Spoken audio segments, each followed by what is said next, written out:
Everyone, आपको लेके चलते हैं क्लास 8 चैप्टर 2, जो बहुत इंपॉर्टेंट टॉपिक है। अभी के बेसिस पे भी इम्पॉर्टेंट है, 8 के बेसिस पे और 9 के बेसिस पे भी इम्पॉर्टेंट टॉपिक है। ये क्या है? एक linear equation in one variable. अभी वन वेरिएबल पढ़ेंगे, फिर जब 9th में आएंगे 2 वेरिएबल, 3 वेरिएबल, इस टाइप से आप इक्वेशंस को पढ़ते जाएंगे। अब आगे चलते हैं। अब 8 का टॉपिक है। अब देखो क्या होता है। जैसे मैंने कुछ लिखा है यहाँ पे, एक एल्जेब्रिक एक्सप्रेशन। एल्जेब्रिक एक्सप्रेशन क्या होता है उसको भी देखते हैं। अगर कोई भी नंबर अगर 2x है तो क्या है? 2 हमारा क्या है? फिक्स्ड नंबर है, ठीक है, फिक्स्ड है। और ये क्या हो जाता है? वेरिएबल हो जाता है, ठीक है। मतलब अगर मैं 2 + x लिखूँ तो ये फिक्स्ड नंबर है, कांस्टेंट बोलते हैं, है ना। और ये क्या हो जाता है हमारा? ये हमारा क्या हो जाता है? वेरिएबल हो जाता है ना। तो ये हमको इसको बताते हैं कांस्टेंट और वेरिएबल बनाते हैं, ठीक। तो ये एल्जेब्रिक एक्सप्रेशन हो जाता है, ठीक है। क्योंकि एल्जेब्रा क्यों बोला गया? जैसे A B C D E F up to Z तक कोई भी अगर इस फॉर्म में आता है वो क्या हो जाता है? हमारा वेरिएबल का काम करता है। और जो हमारा नंबर्स के फॉर्म में 1 2 3 4 5 अप टू सो ऑन जो होता है वो क्या होता है? फिक्स्ड होता है। उसको क्या बोलते हैं? कांस्टेंट बोलते हैं। जब भी मान लो 2x है तो ये कैसा वर्क करने लग जाएगा? क्या ये कांस्टेंट वर्क करेगा या ये वेरिएबल के फॉर्म में वर्क करेगा? ये वेरिएबल के फॉर्म में वर्क करेगा। क्यों? क्योंकि अगर इसकी वैल्यू यहाँ पे मैंने जैसे बताया ABCD के बारे में बताया, तो ABCD जब वेरिएबल होगा इसका मतलब क्या होगा? 0 1 2 3 4 5 up to so on. A की वैल्यू कभी भी बदल सकती है, B की कभी भी बदल सकती है, X Y Z। मतलब कि आप वेरी मतलब वेरिएबल मतलब वेरी करना, कभी इधर वेरी करेगा कभी उधर वेरी करेगा। तो यहाँ पे इसको क्या बोलेंगे? इसको वेरिएबल बोलेंगे, है ना।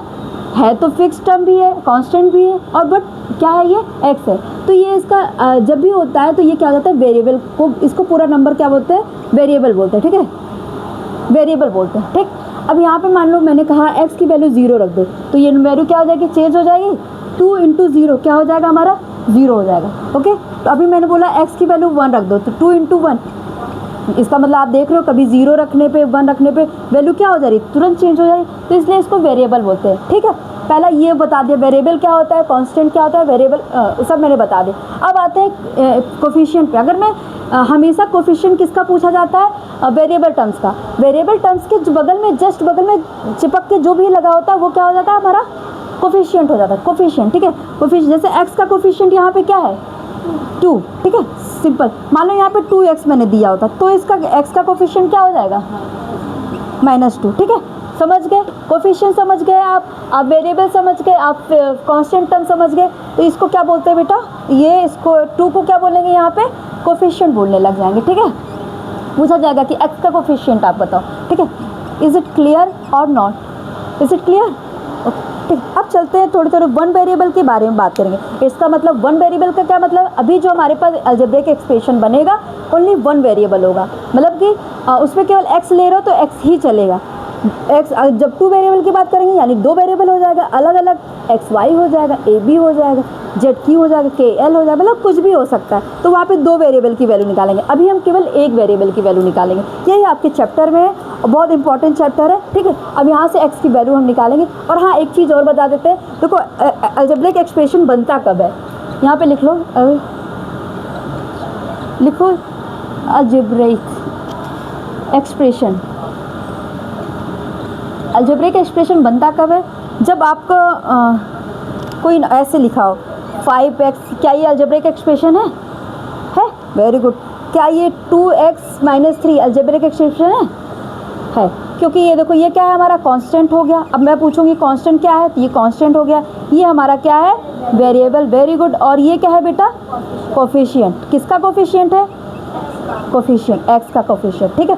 तो ये हमारा ये जो टर्म होगा, अभी तक मैंने इक्वल में कुछ नहीं लिखा है, ये जो टर्म होगा वो क्या हो जाएगा? हमारा अलजेब्रिक एक्सप्रेशन हो जाएगी। ये कुछ एक्सप्रेस कर रहा है। अब एक्सप्रेशन क्या हो गया? जैसे जहाँ पे वेरिएबल, कांस्टेंट टर्म, कोफिशिएंट आ जाए तो वो क्या हो जाता है? हमारा अलजेब्रिक एक्सप्रेशन हो जाता है। अब इसको क्या बोलते हैं? हिंदी में इसको बीजीय व्यंजक भी बोलते हैं, ठीक है। अब हम आते हैं अलजेब्रिक इक्वेशन पे आते हैं। इक्वेशन कैसे फॉर्म होती है? जो भी आपका एक्सप्रेशन रहेगा, जो भी व्यंजक रहेगा, उसके इक्वल में कुछ भी आ जाए वो क्या दे देता है? हमारा इक्वेशन दे देता है, ठीक है। वहाँ से आप क्या करते हो? वेरिएबल टर्म्स की वैल्यू को फाइंड कर लेते हो। वेरिएबल टर्म्स क्या है? हमारा अचर पद की वैल्यू को फाइंड कर लेते हो, ठीक है, ठीक है, ओके। अब यहाँ पे देखो जैसे मैंने लिख दिया ये 2x + 3 लिख दिया, ओके ठीक है। इसके इक्वल में कुछ भी आ गया, कुछ भी 1 2 3 0 0 से लेके कोई भी नंबर आ गया तो ये क्या हो जाएगा बेटा, कुछ भी आ जाएगा। ये क्या हो जाएगा, मान लो मैंने 2 0 ले लिया तो ये हमारा क्या हो जाएगा, अलजेब्रिक एक्सप्रेशन या बीजीय समीकरण इसको बोलते हैं। इसको क्या बोलते हैं, अलजेब्रिक इक्वेशन बोलते हैं, ठीक है ठीक है, या बीजीय समीकरण बोलते हैं, ठीक है। अब ये टर्म हो गया। अब हम यहीं से क्या करेंगे, x की वैल्यू निकालना स्टार्ट कर देंगे। यही अब देखो 1 वेरिएबल कैसे हुआ, क्योंकि यहाँ पे 1 वेरिएबल दिख रहा है। अभी एक वेरिएबल और ले लिए होते, y ले लिए होते तो क्या हो जाता है, ये 2 वेरिएबल हो जाता है, ठीक है। अभी ये कैसा है, पहला क्या है, तो मिटाते हैं, एक मिनट बेटा। अब आपको लीनियर, क्वाड्रेटिक और क्यूबिक इक्वेशन के बारे में बताएंगे। लीनियर क्या होता है, लीनियर अभी मैंने बताया, जहाँ पे ax plus b equal to 0। अब बोलोगे दीदी, अब बोलोगे कि ये भी तो वेरिएबल टर्म है, बट इसको हम एज अ कांस्टेंट टर्म का यूज़ करेंगे, ठीक है। यहाँ पे a की वैल्यू कुछ भी रख सकते हैं, ये मैंने एक बस फॉर्म लिखा है, ठीक है। अब देखते हो, अभी मैं बताती हूँ। तो ये जो इक्वेशन बनेगा ये क्या है हमारा, लीनियर। लीनियर मतलब x की पावर कितनी है यहाँ पे, 1, तो ये कैसा इक्वेशन हो जाएगा आपका, लीनियर इक्वेशन हो जाएगा, ठीक है। लीनियर इक्वेशन हो जाएगा, ठीक है। अब आते हैं हम क्वाड्रेटिक इक्वेशन पे। क्वाड मतलब 2, ठीक है। Quadratic ax square plus bx plus c equal to 0, ये हमारा क्वाड्रेटिक हो जाएगा।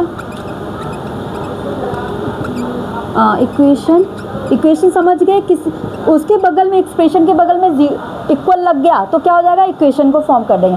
और क्यूबिक क्या हो जाता है, ax cube plus bx square plus cx plus d equal to 0, ये क्या हो जाता है, क्यूबिक। मतलब 3 हो गया, 3 घात हो गई इसके, तो ये क्या हो जाएगी, क्यूबिक हो जाएगा। क्यूब मतलब 3 घात, ठीक है। क्वाड्रेटिक मतलब 2 घात, लीनियर मतलब 1 घात, ठीक है। पावर क्या है, 1 है। इसकी पावर क्या है बेटा, यही तो है। इसकी पावर क्या है, 2, इसकी पावर 3। तो जो बड़ी पावर होगी उसी के अकॉर्डिंग हम डिसाइड करेंगे हमारा इक्वेशन कैसा है, ठीक है, समझ गए। क्वाड्रेटिक में 2 होता है। लोग सोच रहे होंगे दीदी ने a बताया है, क्या है ये, तो a जो है ये हमारा फिक्स्ड मतलब कांस्टेंट टर्म की तरह यूज़ होगा। जैसे मैंने बोला 2x प्लस 3 इक्वल टू, कोई और नंबर ले लेते हैं, 5x प्लस 4 इक्वल टू 4 ले लिया, तो ये कैसा इक्वेशन है, कोई बताएगा। इस लीनियर, क्वाड्रेटिक और क्यूबिक कैसा इक्वेशन है, लीनियर इक्वेशन है, एक चरिये है, ठीक है। ये द्विघातीय, एक घातीय, द्विघातीय और त्रिघातीय। 3 ये होते हैं, ये त्रिघातीय, 3 घात लग रही है पहले, ये 2 घातीय और ये क्या है हमारा, 1 घातीय, ठीक है। इसको क्या बोलते हैं। अब यहाँ से x की वैल्यू तुम लोग फाइंड कर सकते हो ना। मान लो यहाँ पे अब x की वैल्यू फाइंड करने के लिए क्या करते हैं हम, सबसे पहले तो x है, तो ये डिपेंड करता है, जो यहाँ पे पावर से ये बताता है कि x की कितनी वैल्यू होगी। तो यानी कि x की जो भी वैल्यू आएगी केवल 1 आएगी। यहाँ पे x की पावर 2 है, इसकी मतलब x की कितनी वैल्यू आएगी, 2 आएगी। और यहाँ पे x की पावर 3 है, यानी कि x की कितनी वैल्यू आ सकती है, 3 आ सकती है, 3 ही होगी। ऐसे पावर 4 5 6 ऐसे आती जाएगी, तो ऐसे बनता जाएगा। तो आप लेके चलते हैं, हम इक्वेशन को सॉल्व करना स्टार्ट करते हैं। जैसे मैंने एक यहाँ पे दे रखा है, ठीक है। x की वैल्यू कैसे निकालेंगे, सबसे पहले क्या करेंगे, वेरिएबल टर्म्स को रखे रहेंगे अपने पास। जो भी कांस्टेंट टर्म होगा वो इक्वेशन के जो इक्वल के इस साइड में आएगा, ठीक है। अगर ये वो भी अपोजिट साइड में आएगा, अगर ये प्लस में है तो ये इधर आके क्या हो जाएगा, माइनस हो जाता है, ठीक है। जैसे तो 4 है तो ये -4 हो जाएगा, इज इट, ठीक है। अब यहाँ से 5x इक्वल टू, मैंने वेरिएबल टर्म्स को रखा है क्योंकि हमें x की वैल्यू फाइंड करना है। तो जो कांस्टेंट टर्म होगा, मतलब जो फिक्स टर्म होगा, इधर कर दो, ठीक है। नंबर वाला जो होगा इधर करना है, और जो x वाला टर्म है वो इधर रखना है, ठीक है। अब यहाँ से क्या हो गया, 4 - 4 कितना हो जाएगा, 0 हो जाएगा, ओके। अब यहाँ से x कैसे, x के मल्टीपल में है, तो यानी यहाँ मल्टीप्लाई में इधर आके क्या हो जाएगा, 0 के डिवाइड में हो जाएगा, ठीक है। तो x की वैल्यू ये क्या हो जाएगी, 0 ही हो जाएगी, ओके। 0 कैसे हुई, 0 बटे कुछ भी होगा, 0 बटे a हो जाएगा, तो क्या हो जाएगा, ये 0 है वैल्यू देगा। बट किसी के बटे 0 हो जाए तो ये क्या हो जाएगा, इन्फिनाइट, कांट डिफाइन, इसको डिफाइन ही नहीं कर सकते, ठीक है। ये वैल्यू दे देता है, कांट डिफाइन, ठीक है।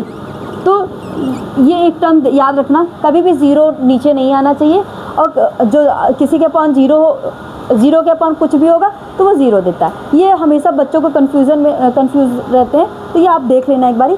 अब चलते हैं, हम इक्वेशन को सॉल्व करना स्टार्ट कर देते हैं। मिटा दो। यहाँ पे हम कुछ क्वेश्चंस को लेंगे, तो यहाँ से अब x की वैल्यू निकालना स्टार्ट कर देंगे। सबसे पहले हम एग्जांपल्स को लेके चलते हैं।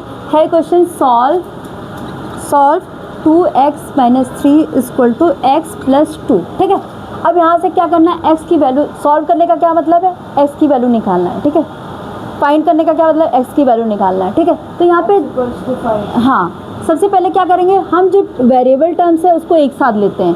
तो यहाँ पे 2x है, तो यहाँ पे जो वेरिएबल किस में है, पॉजिटिव में है, तो इधर आके क्या हो जाएगा, निगेटिव हो जाएगा, ठीक है। अब यहाँ पे क्या है, इधर अब वेरिएबल फिक्स टर्म को एक साथ ले लो, कांस्टेंट टर्म को, 2 इधर माइनस के साथ ये इधर आएगा तो क्या हो जाएगा, ये प्लस, वेरी गुड, प्लस 3 हो जाएगा। अब ये कितना हो गया, 2x माइनस एक्स कितने आएगा, 1x, x के साथ आएगा x, तो 1x को लिखते नहीं है, 1 लिखते नहीं है, हो जाता है। अब 3 और 2 कितना हो जाएगा, 5, यानी x की वैल्यू कितनी आ गई बेटा, 5। तो क्या ये आ नहीं गया। अगर सॉल्व करने को बोल रहा है तो इसका मतलब क्या है, ये जो LHS है, LHS इसको बोलते हैं बेटा, ये लेफ्ट हैंड साइड में है हमारा इक्वल के, और ये हमारा किस में है, राइट हैंड साइड में। तो ये क्या हो जाता है, एक दो इक्वेशन को बना ले रहा है, मतलब इक्वेशन बना ले रहा है। तो ये लेफ्ट हैंड साइड, ये हमारा राइट हैंड साइड, ठीक है। अब ये क्या करेगा, ये जो 5 है इन दोनों की वैल्यू को बराबर करेगा, बराबर आ रहा है यानी कि जो भी आएगा अगर इसको रखेंगे तो सेटिस्फाई करेगा। तो ठीक है, 5 की जो 5 है x की वैल्यू में रख दो, ठीक है, रखो। सबसे पहले मैं LHS लेके चलती हूँ, बायां पक्ष बोलते हैं, ठीक है, बाएं हाथ पे है। तो 2x क्या आएगा, कितना आएगा, 2 × 5, x की वैल्यू मैंने क्या कर दी, 5 रख दी, -3 कर दिया, ओके बेटा। ये कितना हो गया, 15 - 3, इट मीन्स, बोलो बोलो, 12 आ गया, ठीक है। अब 12 यहाँ आया है। अब RHS पे भी देख लो, RHS पे भी x की वैल्यू क्या रखना है, 5 रखना है। तो x 5 दूनी 10 होता है, सॉरी यहाँ पे देखो गलत हो गया, 5 दूनी 10 -3, ये 7 हो जाएगा यहाँ पे, ठीक है। अब यहाँ x + 2 में रख के देखो, x का है 5 + 2 कितना हो गया, 7। तो क्या 7 और 7 इक्वल नहीं है, इट मीन्स LHS दिख रहा है, ये भी 5 आ गया, ये भी 5 आ गया, तो LHS और RHS क्या हो गया, हमारे इक्वल हो गया। बस यही प्रूफ हो गया, ठीक है। तो एक क्वेश्चन ये भी एग्जांपल का है, ये आपके NCERT के एग्जांपल सेकंड का लिया गया है।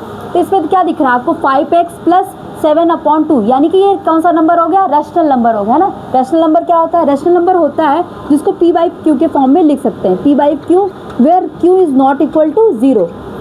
यहाँ पे q is not equal to 0, p/q, जैसे ये p क्या है हमारा न्यूमरेटर हो जाता है और q क्या हो जाता है हमारा डिनोमिनेटर हो जाता है। और q कैसा होना चाहिए, 0 नहीं होना चाहिए। अगर 0 हो गया तो क्या हो जाएगा, ये नंबर कांट डिफाइन हो जाएगा। मैंने बताया ना इसके पहले भी, अभी जस्ट बताया। तो अब यहाँ से रैशनल नंबर मैंने बता दिया कि ये रैशनल नंबर है, ये रैशनल नंबर है, ओके। अब चलते हैं हम क्वेश्चन को सॉल्व करते हैं, ठीक है। तो आपको क्या दिख रहा है, ये माइनस में, ये माइनस में है ना। तो ये दिख रहा है कि ये वेरिएबल है और ये वेरिएबल है, हमें वेरिएबल की ही वैल्यू निकालना है, इट मीन्स x की वैल्यू निकालना है। तो इसको क्या करेंगे, एक साथ लेके चल लेंगे, ठीक है। तो एक साथ करने का क्या मतलब, मान लो मैं इसको यहीं पे लेके चली आती हूँ। तो ये क्या है, 5x है, ये इधर प्लस में है, तो इधर आके क्या हो जाएगा, -3/2, और बोलो x भी तो होगा, ये पूरा तो आएगा, ये पूरा ही तो चला आ जाएगा इसके साथ, ओके, ठीक है। फिर यहाँ पे देखो क्या हो जाएगा, अब यहाँ पे क्या है, -14 बच रहा है, और ये वाला टर्म मैं उठा के इधर रख लूँ, क्यों, कांस्टेंट टर्म है। तो ये क्या हो जाएगा, -7/2। ये कभी मत भूलना, साइन को हमेशा रखते रहना आप, साइन यहीं पे इसमें मिस्टेक होती है, ये क्वेश्चन ये गलत हो जाता है साइन की वजह से, ठीक है। अब क्या करेंगे, यहाँ पे क्या दिख रहा है, ये इसके में x में ही है, एक साथ ही तो है। तो ये क्या करें, 1/1 करके क्या वो नहीं निकाल सकते, एलसीएम निकाल के कर सकते हो ना। तो 2 और 1 का एलसीएम क्या आता है बेटा, वेरी गुड। और फिर क्या करते हैं, इसको 2 से डिवाइड, डिनोमिनेटर से डिवाइड करोगे, तो 1 से डिवाइड करोगे तो क्या आएगा, 2 से फिर क्या करेंगे यार, वेरी गुड, 2 से मल्टीप्लाई, इट मीन्स कितना आया जल्दी, 10x, वेरी गुड। अब यहाँ पे माइनस लगा देंगे, अब 2 से पहले 1, फिर क्या आएगा, 3x, ठीक है। ये पूरा लेके चलना, पूरा रखना है। फिर यहाँ पे ओके, अब यहाँ पे भी 1 कर दो, यहाँ ये सॉल्व कर लोगे, ये क्या हो जाएगा, 2 हो जाएगा, ये क्या हो जाएगा, 1 2 = 2, ठीक है। फिर इसमें क्या मल्टीप्लाई करोगे तो कितना आएगा, साइन बताओ मुझे, -28, ओके। अब यहाँ पे क्या हो गया, 2 से डिवाइड 1, अब क्या आएगा 7, बस। अब इसे को सॉल्व करना है, तो यहाँ कितना होगा, ये 7x हो गया। और ये क्या हो गया आपका 2 हो गया, ठीक है। अब ये इन दोनों को सॉल्व करेंगे तो कितना आएगा, माइनस माइनस क्या होगा प्लस, बट साइन किसका लगेगा, माइनस का। ओके 7 और 8 कितना होता है 15, 1 यहाँ पे कैरी ओवर, ठीक है 2 1 3, माइनस का 35 हो जाएगा, अपॉन में 2 हो जाएगा, ठीक है। ये समझ में आया। तो यहाँ पे क्या देखते हैं 7, बस होने वाला। तो यहाँ पे क्या है 7/2 है और इस माइनस 35/2 हो जाएगा, ठीक है। x की वैल्यू कैसे फाइंड करेंगे, x की वैल्यू रखना, x को यहाँ पे रखना है और यहाँ पे क्या करना है -35, ये डिवाइड में इधर जाके क्या हो जाएगा मल्टीप्लाई, ओके। और ये क्या है मल्टीप्लाई में इधर आके क्या हो जाएगा डिवाइड, और ये तो हमारा ऑलरेडी यहाँ में रहेगा ही, ठीक है। आप एक काम भी कर सकते हो, आपको अभी नहीं पता है, अगर ये दोनों सेम दिखे इक्वल है तो इसको फटाक से ऐसे काट के छोड़ दिया करो। अभी यही तो होगा, 2 से 2 ही तो कैंसिल करोगे, ये काम किया करो, ठीक है। हम लोग क्या करते हैं, अब हम लोग को जब पता चलने लग गया तो 7 × 7 7 5 35 बोल देते हैं। आप यही तो करोगे 7 5 35, तो x की वैल्यू क्या आ गई -5, यहीं से ख़त्म हो जाएगा क्वेश्चन, माइनस में 35 हो जाएगा, बस यही x की वैल्यू हो जाएगी। अगर आपको चेक करना है कि क्या ये आंसर सही है तो यहाँ से आप चेक भी कर सकते हो, ठीक है। तो हो जाएगा आपका